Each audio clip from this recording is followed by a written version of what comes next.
بسم اللہ الرحمن الرحیم۔ السلام علیکم۔ آج ناول سیاہ دھن کی لاسٹ ایپیسوڈ ہے اور بہت سارے لوگ اس کے رائٹر کا پوچھ رہے تھے، اور رائٹر ان کے ہیں سید ساحر جمیل سید، یہ ان کی بک ہے اور بہت اچھی کتاب انہوں نے لکھی۔ تھوڑی سی مشکل اردو تھی لیکن اوور آل بہت اچھی بک تھی، اور یقیناً جنہوں نے پورا ناول سنا ہے انہیں بہت اچھا لگا ہوگا۔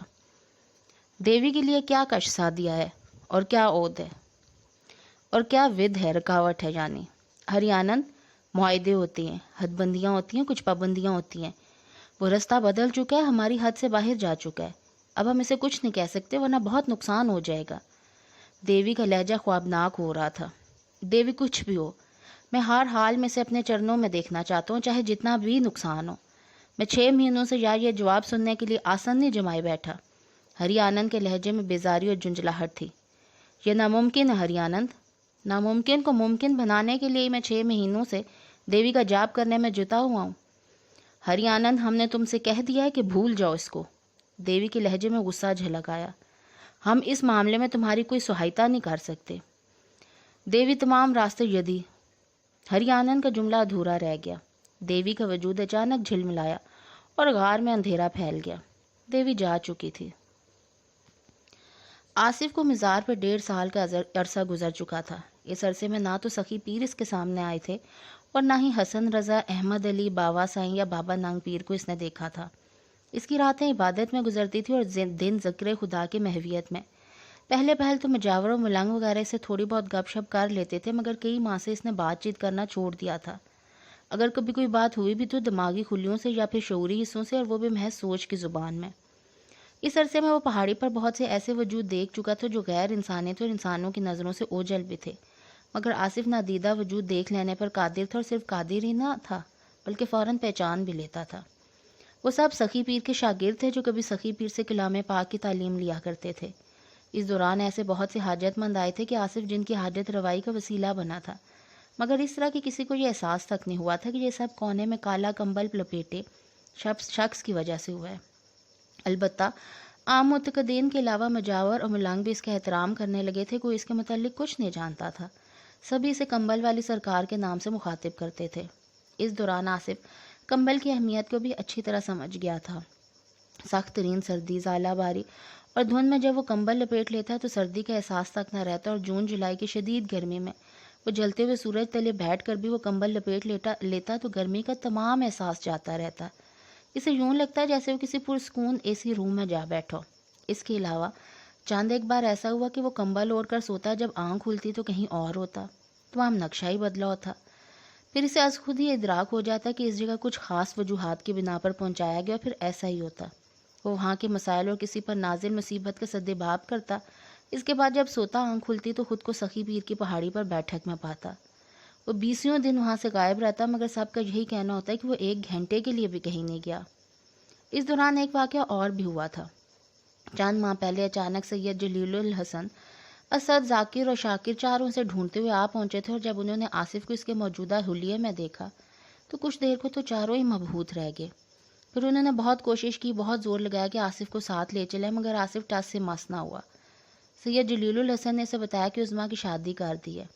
ماں نور کو کسی کی پرواہ ہی نہیں، وہ اللہ سے لو لگا چکی ہے۔ تایا، تائی، افتخار اور عابد کے ایک ساتھ جنازے اٹھے تھے، مگر اس کے بعد کوئی واقعہ نہیں ہوا تھا۔ البتہ سید خلیل الحسن اس کے لیے بہت فکر مند ہے، اور اس کی امی کا تو کوئی حال ہی نہیں۔ وہ بولتے رہے، مگر آصف اپنی جگہ گردن جھکائے، سر جھکائے، خاموش اور ساکت بیٹھا رہا۔ اس پر کسی بات کا کوئی اثر نہیں ہوا تھا۔ آخرکار وہ مایوس لوٹ کے، مگر دوسرے ہی روز صبح وہ پھر آ گئے۔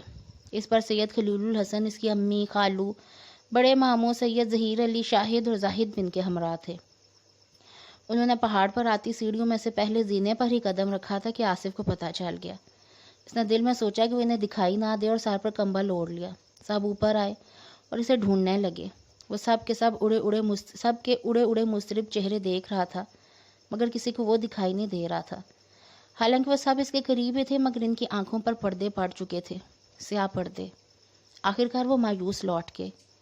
اس کے بعد چاند ایک بار وہ لوگ آئے، مگر آصف انہیں دکھائی نہیں دیا۔ آخر انہوں نے آنا جانا ہی ترک کر دیا۔ اپریل کی آخری تاریخیں تھیں۔ موسم خاصا تپش آلود ہو چکا تھا۔ سورج سروں کے اوپر آگ برسا رہا تھا۔ آصف مزار کے کونے میں کمبل لپیٹے گردن جھکائے آنکھیں بند کیے ذکر میں محو تھا۔ مزار کے صحن میں چند افراد، جن میں 2 عورتیں بھی شامل تھیں، چھپر کے چھاؤں تلے بیٹھے تھے، مگر آصف کو اپنے گرد و پیش کی کچھ خبر نہیں تھی۔ وہ تو اپنی ذات کی اتھاہ گہرائیوں میں غرق تھا۔ ہر طرف سناٹا تھا، گھور تاریکی۔ جہاں وہ بیٹھا تھا وہاں اس قدر گہرا، اس قدر گاڑھ اندھیرا تھا کہ اس کا اپنا وجود بھی اس کی نگاہوں سے اوجھل تھا۔ ہاں، اس بلندی سے نیچے دور بہت پستی میں روشنیاں تھیں، رنگ تھے، کوسے قزاق کے سے رنگ۔ ان رنگوں کے نیچے سمندر کا نیلگوں پانی جھلملا رہا تھا۔ اس جھلملاتے ہوئے پانی کے اندر کیا کیا منظر جلوہ افروز تھے، انہیں لفظوں میں سمو کر روئے کرتاس پر بے حجاب کرنا وسعت ہنر سے ماورا ہے۔ جانے کب سے یہ سلسلہ جاری تھا اور آصف کب سے ان نظاروں میں منہمک تھا۔ اس کا یہ انہماک تو اس لمحے منتشر ہوا جب کوسے قزاق کے رنگ یکبارگی پھیکے پڑ گئے، پانی میں ایک ہلچل پیدا ہوئی اور ساتھ ہی سطح آب پہ طلوع منظر پانی میں اس تیزی سے غروب ہوا کہ پرسکون پانی میں ایک تلاطم شروع ہو گیا۔ پھر اچانک اس پانی کے بالکل وسط میں ایک انسانی ہیولہ ابھرنے لگا۔ چہار اطراف سے لہریں شور مچاتی ہوئی بلند ہوتی اور عین وسط میں آ کر آپس میں ٹکرا جاتی۔ ہر طرف لہروں کی وحشت خیزی کے نتیجے میں جھاگ پھیل جاتا اور کچھ دیر کو وہ ہیولہ سے اس جھاگ کے نیچے دب جاتا۔ پھر جھاگ چھٹتی تو وہ دوبارہ ابھرنے لگتا۔ کوئی شخص تھا جو پستیوں سے زینے طے کرتا ثانیہ بثانیہ بلندوں کی طرف آیا تھا۔ 1 قدم، 2 قدم، 3 قدم، اچانک ایک تھرتھراہٹ ہوئی اور تمام روشنیاں بجھ گئیں۔ آصف کے وجود کو اس زور کا جھٹکا لگا کہ اس نے ہڑبڑا کر آنکھیں کھول دی۔ وہ مزار کے صحن کے ایک کونے میں کمبل لپیٹے بیٹھا تھا۔ صحن کے وسط میں چند افراد چھپر کی چھاؤں تلے بیٹھے تھے۔ 1.5 سال کی اس مدت میں پہلی بار آصف کی دھڑکنیں اپنی ترتیب بھولی تھی، کیونکہ وہ اس انسانی ہیولے کو بخوبی پہچان گیا تھا۔ وہ شخص اس کے لیے کوئی اجنبی نہیں تھا، وہ اس کا دشمن خاص ابلیس ثانی ہری آنند تھا۔ چند لمحوں کی حواس بختگی کے عالم سے وہ فوراً ہی نکل آیا۔ پھر اس نے آنکھیں بند کی، ایک ذرا اپنے دماغ کا تصور کیا۔ آئندہ ہی پل فضا میں ایک اندیکھی چکا چوندگی پیدا ہوئی اور مزار کی چہار اطراف مادرزاد بھرنا نوزائیدہ بچوں کا ایک ہجوم لگ گیا۔ البتہ شعور، تحت شعور، ضمیر اور لاشعور اس کے قریب ہی کھڑے تھے۔ جاؤ، اطراف میں دور دور تک پھیل جاؤ، سراغ لگاؤ، ہری آنند اس وقت کہاں ہے؟ جاؤ اور مجھے فوراً آ کر مطلع کرو۔ آصف کی سوچ برقی تیزی لیے ہوئے تھی۔ ماحول ایک بار پھر چکا چوند ہوا، مگر یہ چکا چوندگی صرف آصف کی آنکھ دیکھ پائی تھی۔ دوسرے لمحے لاتعداد اور روشن لکیریں فضا میں گھل کر نابود ہوگی۔ آصف اس طرابی عالم میں اس کونے میں ٹہلنے لگا۔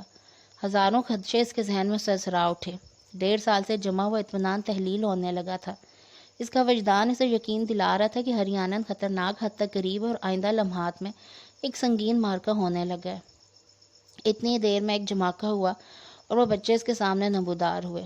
ان کے نمودار ہوتے ہی چار اطراف سے مچلتی ہوئی روشنی لکیریں نیچے اترنے لگی اور چند ثانیوں میں بچوں کی تعداد میں کئی گنا اضافہ ہو گیا۔ ہاں کہو، آصف ان کے جانب متوجہ ہوا۔ سرکار، وہ خبیث سیڑھیوں پہ ہے اور زینے طے کرتا ہوا یہیں آ رہا ہے، ایک بچے نے مؤدبانہ انداز میں کہا تو آصف چونک پڑا۔ کیا ہانک رہے ہو؟ یہ تو ناممکن ہے۔ یہ مقدس پتھر اس کے غلیظ وجود کا بوجھ کس طرح برداشت کر سکتے ہیں؟ وہ یہاں آنے کی جرات نہیں کر سکتا، یہ ناممکن ہے۔ یہ ممکن ہو چکا ہے سرکار، اور وہ نہ تو اپنے بوجھ پر آ رہا ہے اور نہ ہی اپنے پیروں پر۔ اسے لانے والے یہ دونوں میاں بیوی ہیں۔ بچے نے صحن کے وسط میں بیٹھے مرد اور بھاری بھرکم عورت کی سمت اشارہ کیا۔ یہ غسل کیے بغیر ناپاکی کی حالت میں ہی اٹھ کر چلے آئے ہیں۔ وہ ملی چھینے کے نقش قدم پر بوجھ ڈالے اوپر آ رہا اور سیدھا یہاں مزار تک آ پہنچے گا۔ اگر وہ یہاں تک آ پہنچنے میں کامیاب ہو گیا تو نقصان کا اندازہ آپ خود بھی کر سکتے ہیں۔ بچہ اتنا کہہ کر خاموش ہو گیا۔ آصف کے کانوں میں سائیں سائیں کی آواز گونجنے لگی۔ اس کی قہر بار نگاہیں میاں بیوی پر مرتکز تھیں۔ اس 1.5 سال کے عرصے میں سخی پھر اس کے سامنے ظاہر نہیں ہوئے اور نہ ہی حسن رضا، احمد علی، باوا سائیں، بابا ننگ پیرا کو کہیں دیکھا تھا اور اب ان کا کہیں کچھ پتہ نہیں تھا۔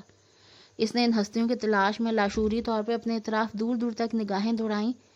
عین اس لمحے اس کے دل پر الہام ہوا تھا، ان میں سے نہ تو کوئی یہاں موجود ہے اور نہ ہی کوئی یہاں آئے گا۔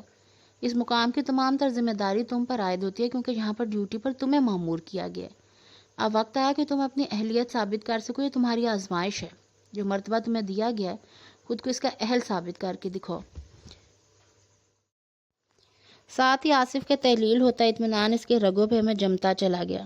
اس کے منتشر ہوتے حواس جمع ہونے لگے۔ آپ کن سوچوں میں الجھ گئے؟ وقت بہت کم ہے، وہ خبیث کسی بھی لمحے یہاں پہنچ جائے گا۔ تحت شور نے آصف کو مخاطب کیا تو اس کے جانب متوجہ ہو گیا۔ آصف کے چہرے پر چٹانی سختی اور آنکھوں میں دہکتے ہوئے انگاروں سی تپش تھی۔ میں اس کے راستے میں فلک کا آمد دیوار اٹھانے کے متعلق سوچ رہا ہوں، اس کے قدموں تلے سے زمین کھینچ لینے کے متعلق سوچ رہا ہوں۔ پاؤں رکھنے کی جگہ نہیں ہوگی تو اس کے قدم خود بخود رک جائیں گے، آصف نے گمبھیر لہجے میں کہا۔ پھر وہ ان دونوں میاں بیوی کی جانب دیکھنے لگا جنہوں نے ہری آنند کے لیے راستہ بنایا تھا۔ یکایک اس کی آنکھوں کی سرخی میں اضافہ ہو گیا اور آنکھوں کی تپش سے اس کا چہرہ بھی تمتما اٹھا۔ چل ہم انہیں گھورتے رہنے کے بعد وہ ان کے جانب بڑھ گیا۔ ملونو، غلاظت کے پوتڑو، تم نے اپنے ناپاک قدم یہاں رکھنے کی جرت کیسے کی؟ آصف نے گرجدار آواز میں کہا تو سبھی بوکھلا گئے۔ صحن میں بیٹھے تمام افراد کے چہروں کی رنگت لمحہ بھر کو متغیر ہوگی۔ پھر وہ آصف کے رخ تخاطب پر اس مرد اور عورت کو سوالیہ نظروں سے دیکھنے لگے جو بیٹھک کے دروازے کے قریب ہی بیٹھے تھے۔ آصف کو اپنی جانب متوجہ پا کر وہ دونوں گڑبڑا گئے۔ کمبل والی سرکار، کیا ہم سے کوئی خطا؟ مگر آصف نے اسے بات مکمل نہیں کرنے دی۔ کچھ مت کہ اپنی ناپاک زبان سے، آصف کی آواز میں غضب کا جلال اتر آیا۔ خاموش رہ ناقبت اندیش، اس مقام کو کیا سمجھا ہے تو نے؟ گلیس کیا سوچ کے اس حالت میں چلا آیا تو؟ یہ تیرے گھر کی خوابگاہ نہیں، سخی کی بیٹھک کا مقام ہے، اور تو یوں ہی غلاظت میں لٹھرا اٹھ کر چلا آیا؟ تیرے ناپاک قدم ذرا بھی لڑکھڑائے نہیں۔ وہ شخص فوراً اپنی جگہ سے اٹھا اور آصف کے قدموں میں جا گرا۔ مجھے معاف کر دیں کمبل والی سرکار، مجھے تو کسی نے کہا تھا کہ اگر میں اس حالت میں اپنی بیوی کو ساتھ لے کر یہاں حاضری دوں گا تو مجھے بھی اولاد کی نعمت مل جائے گی۔ مجھ سے غلطی ہوگی کمبل والی سرکار، مجھے معاف کر دیں۔ بس ختم کرنا ہنجار، دفع ہو جا یہاں سے، فوراً سے پہلے چلا جا ورنہ تا زندگی اولاد کو ترستا رہے گا، دفع ہو جا۔ آصف پھٹ پڑا، وہ شخص فوراً اٹھ کر کھڑا ہو گیا۔ عورت بھی اپنی جگہ کھڑی ہو چکی تھی۔ پھر وہ دونوں شدید بوکھلاہٹ کے عالم میں وہاں سے بھاگ کھڑے ہوئے۔ آصف نے کونے میں پڑا پانی سے لبالب گھڑا اٹھایا اور سارا پانی اس جگہ اچھال دیا جہاں وہ دونوں بیٹھے تھے، مگر یہ پانی تو بہت کم تھا۔ آصف نے پلٹ کر ایک نظر خاموش کھڑے بڑھنا بچوں کی سمت دیکھا تو فوراً اس کی نظر کے معنی سمجھ گئے۔ دوسرے ہی پل لاتعداد روشن لکیریں فرش پر پھیلتے ہوئے پانی میں گھلنے لگی۔ ایک ایک قطرے میں کئی لہریں سما رہی تھی۔ قطرے پھٹتے اور ایک قطرے سے کئی قطرے وجود میں آ جاتے اور پھر مزار کے صحن سے پانی کا ایک زبردست ریلا سیڑھیوں کی جانب بہہ نکلا۔ آصف نے اپنے شعوری حصوں کو اپنے عقب میں آنے کا اشارہ کیا اور سیڑھیوں کی جانب قدم بڑھا دیے۔ ہری آنند نصف فاصلہ طے کر چکا تھا۔ اس کی نظریں اپنے قدموں کی جانب نگران تھی۔ جس جگہ وہ جو پہنچ چکا تھا یہاں پہاڑ خاصا کشادہ تھا۔ ایک طرف چند پختہ کمرے بنے ہوئے تھے اور دوسری طرف برآمدے سے تعمیر کیے گئے تھے جن کے سامنے 2 تناور درخت تھے۔ مزار پر جانے والے اکثر زائرین ان درختوں کی ٹھنڈی چھاؤں تلے بیٹھ کر سانس درست کیا کرتے، مگر اس وقت وہاں کوئی موجود نہ تھا۔ آگے بڑھتے بڑھتے ہری آنند ٹھٹک کر رک گیا۔ اس کے چہرے پر تناؤ سا آ گیا۔ پھر اس نے ایک جھٹکے سے سر اٹھا کر دیکھا تو ایک لمحے کو اس کی رنگت سفید پڑ گئی، آنکھیں خاصی حد تک پھیل گئی۔ اس کے سامنے 20 قدم کے فاصلے تک پہاڑ ایک میدان کی صورت ہے، اس سے آگے پھر پتھروں کی مدد سے بنے ہوئے زینے بلندیوں کی طرف جاتے تھے اور انہی بلندیوں سے پانی کا ایک زبردست ریلا طوفانی رفتار سے اس کی سمت بہتا آ رہا تھا، جس کے عقب میں 5 آصف چلے آتے دکھائی دے رہے تھے۔ سب سے آگے والا آصف مادی تھا، جبکہ اس کے عقب میں آنے والے وجود تو رکھتے تھے مگر ان کے اجسام مادیت سے ماورا تھے۔ ان پر نظر پڑتے ایک ذرا اس کی آنکھوں میں حیرت کا تاثر ابھرا، مگر دوسرے لمحے اس کی توجہ پھر اس پانی کے ریلے کی جانب ہوگی۔ ہری آنند کو بڑی شدت سے یہ احساس ہوا تھا کہ اگر اس ریلے کی لپیٹ میں آ گیا تو ان پتھروں میں لڑکتا ہوا اس کا جسم ٹکڑوں میں تقسیم ہو جائے گا۔ آصف تیز تیز قدم اٹھاتا پانی کے اس ریلے کی عقب میں چل پڑا۔ ہری آنند اب اس کی نگاہوں کے سامنے تھا۔ وہ پہاڑ کے اس کشادہ حصے پہ کھڑا تھا جہاں کے پہاڑ کی بلندی کا درمیان ہوتا ہے۔ اس کی نظریں پانی کے ریلے پر مرتکز تھی جو چند ہی لمحوں میں اس کو رگیدنے والی تھی۔ آصف نے دیکھا کہ وہ غیر محسوس انداز میں اپنی جگہ سے قدرے سرکا تھا۔ دفتن کسی جانے سے عجیب الحیت انسان نبودار ہوئے۔ ان کی سیاہ کھال ہڈیوں پر منڈی ہوئی تھی، جسموں پہ چیتھڑے لٹکے ہوئے تھے، گٹھے ہوئے بدن، غیر معمولی طور پہ بڑے سر، جھکی ہوئی کمریں، عجیب کراہیت ٹپکتی تھی ان کے ہلیوں سے۔ وہ تمام وحشت انگیز عالم میں بلندیوں سے آنے والے پانی کے ریلے کی جانب دوڑ پڑے۔ پانی کا وہ ریلا میدان سے متصل پتھروں سے بنے ہوئے آخری زینوں تک پہنچا تھا کہ وہ مکروہ حلیہ مخلوق سامنے اور اس ریلے سے متصادم ہوگی۔ کئی بھیانک چیخیں بلند ہوئی اور پانی کا وہ غضبناک ریلا اس مخلوق کو بہاتا ہوا لے گیا۔ ہری آنند ہنوز اپنی جگہ کھڑا تھا۔ اس کے تمام بیر اس ریلے کے اندر گم ہو کر رہ گئے تھے۔ وہ ریلا میدان میں اتر آیا تھا۔ درمیان میں محض 20 قسم کا فاصلہ تھا جو چند لمحوں کا محتاج تھا۔ ہری آنند اور پانی کے ریلے کا فاصلہ کم ہوتا گیا، 18 قدم، 15 قدم، 12 قدم، 10 قدم۔ ہری آنند اپنی جگہ ساکت تھا۔ اچانک اس ریلے کے اندر تیز چمک پیدا ہوئی، بجلیاں سی تڑپی، روشنی کا ایک تیز جھماکا، اور اس کے اندر سے آصف کی دماغی کھلی اور وہ مخلوق آپس میں گتھم گتھا حالت میں اچھل کر چاروں طرف گر پڑی۔ مادرزاد، بھرنا بچے اور ہری آنند کے بیر آپس میں بری طرح الجھے ہوئے تھے۔ پانی کا ہجوم یک بجک ختم ہو گیا۔ ہری آنند اور اس پانی کے درمیان صرف چند قدم کا فاصلہ تھا۔ ایک گھڑا پانی زمین پر پھسلتا اور بمشکل ہری آنند کے قدموں کے قریب تک پہنچا اور پسے ہوئے پتھروں میں جذب ہو کر رہ گیا۔ ہری آنند کے بیر اور آصف کے خلیے فحشیانہ انداز میں ایک دوسرے کو نوچ رہے تھے، بھنبھوڑ رہے تھے۔ آصف زینوں سے اترتا ہوا میدان تک آ پہنچا تھا اور اب ہری آنند کے سامنے کھڑا ہری آنند کو قہربار نگاہوں سے گھور رہا تھا۔ دونوں کے درمیان بمشکل 20 قدم کا فاصلہ رہا ہوگا۔ پہاڑ کی بلندیوں سے جہاں کے مزار کے اوپر علم لہراتا ہوا دکھائی دے رہا تھا، وہاں سے بے شمار روشن لکیریں سی لپکتی ہوئی نیچے اترنے لگی۔ بھرنا بچوں کی تعداد بڑھتی گئی اور کچھ ہی دیر بعد ہری آنند کے بیر لاشوں کی صورت اختیار کر گئے۔ پھر وہ لاشیں بھی فضا میں تحلیل ہوگی۔ اب وہاں کسی بیر کا کوئی نام و نشان نہ تھا۔ بچے پھر ایک بار روشن لکیروں میں تبدیل ہوئے۔ آصف کو احساس ہوا گویا اس کی کھوپڑی قدرے پھول گئی ہو۔ اب وہاں اطراف میں کسی بچے کا کوئی وجود نہیں رہا تھا، البتہ اس کے شعوری سے اس کے عقب میں چوکنے کھڑے تھے۔ اے مکرنی، آج وہ تیرا نانگا پیر کے نظر نہیں آ رہا، کدھر ہے وہ؟ ہری آنند نے مکروہ انداز میں مسکراتے ہوئے کہا۔ خباثت تو اس کے چہرے سے ٹپکی پڑی تھی۔ ہری آنند، تو نے دوبارہ ادھر کا رخ کر کے بہت بڑی حماقت کا ثبوت دیا، اور اتنی بڑی جرت کہ تو اپنے ناپاک قدموں سے سیڑھیاں طے کرتے ہوئے یہاں تک آج پہنچا۔ آج تیرا حال، تیرا انجام بہت عبرتناک ہوگا ہری آنند۔ تیرا کوئی دیوی دیوتا بھی آج تیری مدد کو نہیں آئے گا، اور تیری حالت آوارہ خارش زدہ کتوں سے بھی بدتر ہوگی۔ تیرا گرو ابلیس بھی تجھے دیکھ کر عبرت پکڑے گا۔ آصف نے جلالی لہجے میں کہا تو ہری آنند حلق پھاڑ کر کہکا لگانے لگا۔ مینڈی کو زکام ہو گیا ہے، بہت بول رہا ہے سسرے۔ آج نہ تو کوئی میری پشت پر موجود ہے ہری آنند، اور نہ ہی کوئی آئے گا۔ صرف میرا رب میری مدد فرمائے گا، اور میں اس کی رضا سے تمہیں تمہارے انجام تک پہنچاؤں گا۔ مگر اس سے پہلے تو اپنے تمام شیطانی ہتھ کنڈوں کو آزما لے تاکہ تیرے دل میں کوئی حسرت نہ رہ جائے۔ آصف کا لہجہ مضبوط تھا۔ کیا پدی کے شوربا، تیرے بڑے بڑ بولے ہمراہ کچھ نہیں بگاڑ پڑے تو ہمراہ کا کرے گا؟ ہمارے وچار تو تھے تیرا مگج اب تک ٹھکانے آ گیا ہوئے گا، پرنتو تو بھی کوئی کتے کی دم ہے۔ سور کے سسر، ہری آنند نے ہونٹ سے کوڑتے ہوئے نخوت سے کہا۔ بھونک لے کتے، بھونک لے، دل کی بھڑاس نکال لے، آج کے بعد کبھی تو جو بھونک نہیں پائے گا۔ میں بھونکنے کے ساتھ ٹانگ اٹھا کر… ہری آنند کا جملہ ابھی مکمل نہیں ہوا تھا کہ بجلی سے چمکی۔ آصف کے عقب میں کھڑا اس کا ضمیر کڑکتی تڑپتی بجلی کی طرح ہی ہری آنند کی طرف لپکا تھا۔ ایک روشن لکیر ہری آنند کے چہرے کے نزدیک چمکی تھی۔ آئندہ ہی پل ہری آنند چیختا ہوا پشت کے بل جا گرا۔ ضمیر دوبارہ آصف کی پشت پر آ جما۔ ہری آنند بڑی تیزی سے اٹھ کھڑا ہوا۔ اس کے نحوست زدہ چہرے پر وحشت برسنے لگی تھی۔ کوشش کر ہری آنند، دوبارہ سہ بھونکنے کی کوشش کر۔ تجھے اندازہ نہیں کہ تو کس مقام پر کھڑا ہے۔ میں چاہوں تو لمحہ بھر میں تیری تمام طاقتیں سلب کر رہا ہوں، تجھے کسی غلیظ کیڑے کی طرف مسل کر رکھ دوں، مگر میں ایسا نہیں کروں گا۔ میں تجھے پورا موقع دوں گا کہ بھونک بھونک کر اپنے اندر کی بھڑاس نکال سکے، کیونکہ یہاں پر اس مقام پر تو سوائے بھونکنے کے اور کچھ کر نہیں سکتا۔ کوشش کر بھونکنے کی۔ آصف نے زہریلے لہجے میں کہا، مگر ہری آنند خاموش کھڑا اسے خونخوار نظروں سے گھورتا رہا۔ اب زبان پہ تالے کیوں پڑ گئے ہری آنند، اب بھونک۔ آصف کا جملہ اس کے حلق میں ہی گھٹ کر رہ گیا۔ اس کی پنڈلیاں اچانک کسی نادیدہ شکنجے کی گرفت میں جکڑی گئی تھی، اور پکڑ اتنی مضبوط تھی کہ درد کی ایک تیز لہر آصف کی ریڑھ کی ہڈی تک جھنجھوڑ گئی تھی۔ ہری آنند اچانک زور سے ہنسنے لگا۔ اس نے اپنے دونوں مٹھیوں کو سختی سے بھینچ رکھا تھا۔ کیوں مکر کنڈلی، آ گیا نا پھر ہمرے پھیرے ماں؟ اب ہم تجھے اس حال کو پہنچا دیں گے کہ تو تمام جیون اپنے چرنوں پر کھڑا ہونے کو ترسے گا، اور تمام جیون کیڑوں کی طرح رینگتا رہے گا۔ آصف نے نظریں جھکا کر دیکھا۔ دو بدحیت مکروہ صورت ہرے جسم کے بونے اس کی دونوں پنڈلیوں کے اپنے ڈبے ہاتھوں میں پکڑے ہوئے تھے۔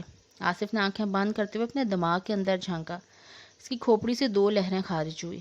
کچھ بلندی تک جانے کے بعد وہ 2 تلواروں کی صورت اختیار کرتے ہوئے آصف کی ٹانگوں کی جانب لپکی اور فضا کربناک چیخوں سے گونج کر رہ گئی۔ ہریانن کے بازو جھنجھلا کر رہ گئے۔ اسے یوں لگا جیسے اس کے بازوؤں کو ہزاروں وولٹیج کی ننگی تاریں چھو گئیں۔ اس کی آنکھیں بے یقینی کے سے انداز میں پھیل گئیں۔ اس کے دونوں پیر آصف کے دائیں بائیں بری طرح لوٹ پوٹ ہو رہے تھے۔ دونوں کے بازو کندھوں سے غائب تھے۔ جتنی دیر میں ہریانن بے یقینی اور حیرت کے دھچکے سے سنبھلا، اتنی دیر میں آصف اپنے ارد گرد آیت الکرسی کا حصار کھینچ چکا تھا۔ ہریانن نے کچھ بڑبڑاتے ہوئے آصف کی جانب منہ کر کے تھوکا تو اس کے منہ سے آگ کی لپٹیں نکل کے آصف کی جانب لپکی۔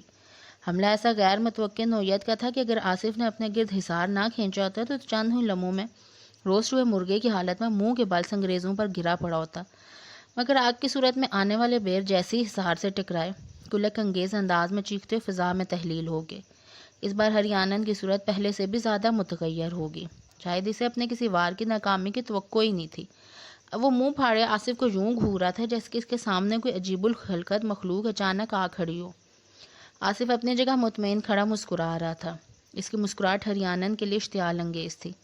اس نے وحشت کے عالم میں زمین پر ٹھوکر ماری تو پتھروں کے اندر سے کوڑیا سانپ یوں ابلنے لگے جیسے کھولتے ابلتے تارکول میں سے ان گنت بلبلے اٹھتے ہیں۔ چند ثانیوں میں سینکڑوں سانپ زبانیں لپاتے آصف کی جانب دوڑ پڑے۔ آصف نے ایک ذرا آنکھیں بند کیں تو فضا چکا چوند ہو کر رہ گئی۔ ہزاروں چمکدار آنکھوں کو خیرہ کرنے والی لکیریں اس کی کھوپڑی سے خارج ہوئی اور بلندیوں کی جانب اٹھتی چلی گئی۔ کچھ ہی دیر میں پہاڑ پر سایہ سا پھیل گیا اور ماحول بازوں کی وحشت انگیز آوازوں سے گونج اٹھا۔ ہزاروں بازوں نے آسمان کو ڈھانپ دیا تھا۔ آسمان کی سمت بڑھتے ہوئے ہریانن کے پیر ٹھٹک کر رکے۔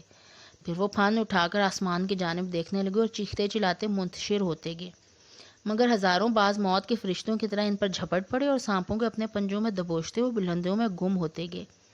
میدان ایک بار پھر صاف ہو چکا تھا۔ آصف کی مسکراہٹ مزید گہری ہوتی چلے گی۔ ہریانن تل ملا کر رہ گیا۔ چند لمحے کچھ بڑبڑاتا رہا، پھر بہت آہستگی سے 2 قدم پیچھے ہٹ گیا۔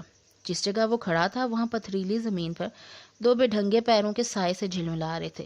اچانک وہ سائے چمگادڑوں کے روپ میں بدلے اور فضا میں بلند ہو گئے۔ وہ جوں جوں بلندی کی جانب گئے ان کا ہجوم حیران کن انداز میں بڑھتا چلا گیا۔ آصف نے ایک نظر ان کی طرف دیکھا، پھر دونوں ہاتھ ان کی سمت جھٹک دیے۔ بجلی سی لہرائی اور دونوں چمگادڑ ٹکڑوں میں بٹ کر نیچے آ گرے۔ آصف کے ہونٹ متحرک تھے، وہ مسلسل صورت فتح کا ورد کر رہا تھا۔ ہریانن نے جب اپنے اس وار کو بھی خالی جاتے دیکھا تو غصے اور وحشت کی شدت سے اس کی حالت خراب ہو گئی۔ اس کی باچھوں سے کف بہنے لگا، پھر وہ سوچے سمجھے بنا پاگلوں کی طرح پے در پہ اپنے تمام شیطانی وار کرنے لگا۔ کبھی پتھروں سے انگریزوں کا طوفان آصف کی اور لپکتا، کبھی اس کے سر پہ انگاروں کی بارش شروع ہو جاتی تو کبھی خون آشام پرندے اس پہ جھپٹنے کی کوشش کرتے۔ آہستہ آہستہ اس نے اپنے تمام شکتیاں آزما لی مگر کچھ حاصل نہ ہوا۔ سب سے آخر میں اس نے اپنے تمام تپسیا کا حاصل، سارے جیون کی محنت، اپنی سب سے بڑی شکتی، اپنے شناختی نشان کو بھی دباؤ پہ لگا دیا۔ اس نے اپنے گلے میں موجود ریٹھوں کی مالا کو اتارا اور میدان میں اچھال دیا۔ میدان ہزاروں سیاہ بچھوؤں سے اٹ گیا مگر وہ بچھو آصف کے قریب نہ پہنچ سکے۔ وہ سب حصار کی اطراف میں کلبلاتے رہے، پھر ہزاروں بھرنا بچوں نے ان بچھوؤں کو اپنے قدموں تلے رون ڈالا۔ ہریانن اپنی جگہ کھڑا پاگلوں کی طرح دیدے نہ چاہتا رہا۔ تب آصف کی گھمبیر آواز گونجی، بس ہریانن، اس جنگ کے جوئے میں ایک ایک کر کے تو نے اپنی تمام شکتیاں ہار دی۔ اب تیرے پاس کچھ باقی نہیں بچا۔ اگر کچھ باقی ہے، کوئی اور شکتی بچ رہی ہے تو اسے بھی آزما کر دیکھ لے، تیرے من میں کوئی حسرت باقی نہ رہے۔ آصف کے الفاظ نے جیسے ہریانن کو ہوش دلایا۔ وہ چونک کر آصف کی سمت دیکھنے لگا۔ چند ثانیے ہوئے اسے ایسی پھٹی پھٹی نگاہوں سے دیکھتا رہا، پھر ہذیانی انداز میں چیختا چلاتا ہوا آصف کی سمت دوڑ پڑا۔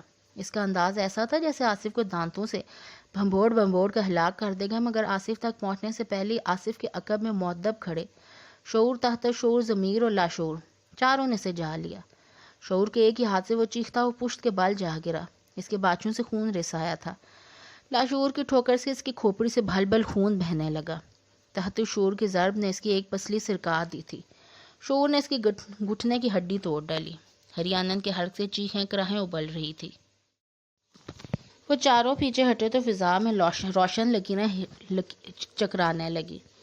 ہریانن گھٹنا تھامے اٹھ کر بیٹھ گیا۔ خوف گرد کے مانند اس کے چہرے پر جم کر رہ گیا تھا اور وہ اندھوں کی طرح آنکھیں پھاڑ پھاڑ کر چاروں سمت یوں دیکھ رہا تھا جیسے ابھی کسی طرف سے کوئی شدید ضرب لگے گی۔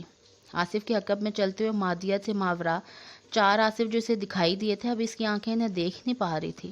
اس کے سر پہ جو ہزاروں خیرہ کن لکیریں منڈلا رہی تھیں ان کا بھی اسے کوئی احساس نہیں تھا۔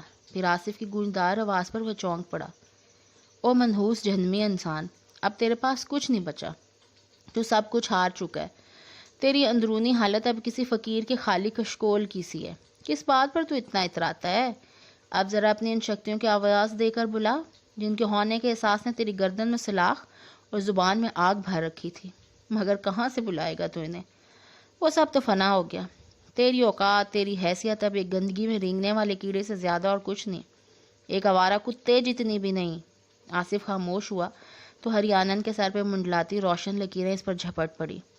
پتھر اور چٹانیں ہری آنن کے حلق سے آزاد ہونے والے کربناک چیخوں سے لرز اٹھے۔ وہ چیخ رہا تھا، گڑ گڑا رہا تھا، فضا میں اس کی اذیت آلود چیخیں تڑپ رہی تھی۔ پر پھر جب چیختے چیختے اس کی آواز ڈوبنے لگی تو وہ روشن لکیریں پلٹی اور آصف کے سر میں سرایت کر گئی۔ آصف آہستہ قدموں سے ہری آنن کے جانب بڑھ گیا۔ ہری آنن کا وجود خون سنگریزوں اور پتھروں کے برادے میں اٹا ہوا تھا۔ آصف نے مٹھی بھر کے برادہ سے اٹھایا اور ہری آنن پر اچھال دیا۔ ایک بار پھر اس کے حلق سے کراہیں اور سسکیاں یوں جاری ہوگی جیسے کسی نے اس کے زخموں پر دہکتے ہوئے انگارے اچھال دیوں، اور اس کا سارا وجود سلگ اٹھا۔ آصف کے لبوں کو جنبش ہوئی۔ ہری آنن، تیری یہی سزا ہے کہ تو اپنی آخری سانس تک کسی خارش زدہ کتے کی طرح سڑک پر ذلیل ہوتا پھرے اور لوگوں کے لیے تیرا وجود عبرت کا باعث بنا رہے۔ آصف اتنا کہہ کر واپس بلندیوں کی اور چل پڑا۔ شعور، تحت شعور، ضمیر اور لاشعور چاروں نے ہری آنن کو گھسیٹ کر دائیں طرف سے پہاڑ سے نیچے سرکا دیا۔ ہری آنن کا زخم کیڑوں سے بھرا ناپاک وجود پہاڑ سے نیچے لڑھکتا چلا گیا۔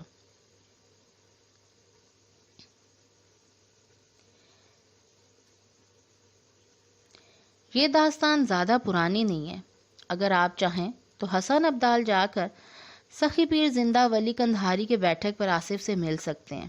وہ آج بھی جسم پر ایک سیاہ کمبل لپیٹے مزار نما بیٹھک کے کسی کونے میں بیٹھا رہتا ہے۔ ہاں، اگر آپ کا حسن ابدال جانے کا ارادہ تو ہو سکتا ہے کسی گلی کی نکڑ، فٹ پاتھ یا کسی چوراہے پر آپ کو ایک مکروکری حالت شخص نظر آ جائے، جسم مڑا توڑا، بدن پیپ زدہ، زخموں اور کیڑوں سے بھرا، خارش کی اذیت سے بے حال، ایک ٹانگ سے قدرے لنگڑا، تو اس شخص سے ذرا کترا کر نکل جائیے گا۔ باقی آپ خود سمجھدار ہیں۔